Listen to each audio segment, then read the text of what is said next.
കുറഞ്ഞ സ്ഥലത്തിൽ നിന്ന് കൂടുതൽ വിളവെടുക്കാനുള്ള ലക്ഷ്യത്തിലാണ് ഞങ്ങൾ ഇവിടെ ചെയ്തിരിക്കുന്നത്. സ്ട്രോബെറി എടുത്തതിൻ്റെ കാരണം മുതിർന്നവർക്കും കുട്ടികൾക്ക് ഈ സ്ട്രോബെറി ഭയങ്കര ഇഷ്ടമാണ്. പിന്നെ നമുക്ക് സ്ട്രോബെറി കൊണ്ട് കുറേ കാര്യങ്ങൾ ഉണ്ടാക്കാം, ജ്യൂസ് അങ്ങനത്തെ കുറേ കാര്യങ്ങൾ നമുക്ക് ഉണ്ടാക്കാൻ പറ്റും. നമ്മളിവിടെ ഒരു റോയാണ് ചെയ്തിരിക്കുന്നത്, ഇനിയും കൂടുതൽ ചെയ്യാം. ഈ സ്ട്രോബെറി നമുക്ക് വർഷത്തോളം വിളവെടുക്കാൻ പറ്റും. 3 മാസത്തിനകം സ്ട്രോബെറി ഉണ്ടാവും. സ്ട്രോബെറി നമ്മുടെ കാലാവസ്ഥയ്ക്ക് അനുയോജ്യമായ ഒരു ചെടിയാണ്.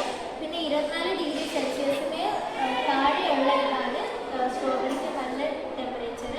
നമ്മൾക്ക് ഇത് സ്ട്രോബെറി നമ്മൾ വെർട്ടിക്കൽ ഫാമിംഗ് ചെയ്തിട്ടുണ്ട്. ഇത് പുറത്ത് സ്ട്രോബെറി നടുവായിരുന്നെങ്കിൽ പുറത്ത് കുറേ പ്രാണികളൊക്കെ വന്നിട്ട് നമ്മുടെ സ്ട്രോബെറി തിന്നു കളയും. പക്ഷേ ഇത് ഇൻഡോർ വെർട്ടിക്കൽ ഫാമിംഗ് ചെയ്യുമ്പോൾ നമ്മുടെ ഇവിടുന്ന് നമുക്ക് പെസ്റ്റൊക്കെ കണ്ടുപിടിക്കാം.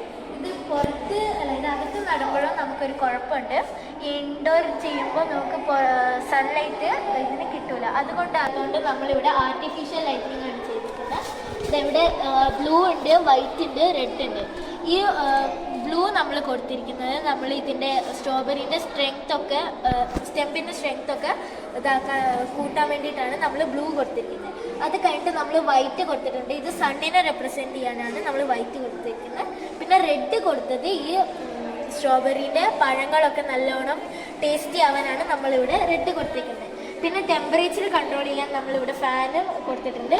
ടെമ്പറേച്ചർ മാത്രമല്ല, ഫാൻ കൊണ്ട് ഹ്യൂമിഡിറ്റിയും കൺട്രോൾ ചെയ്യാം. പിന്നെ ഇറിഗേഷൻ സിസ്റ്റമിന് നമ്മളിവിടെ മോട്ടർ വെച്ചിട്ട് ഡ്രിപ്പ് ഇറിഗേഷൻ ചെയ്തിട്ടുണ്ട്.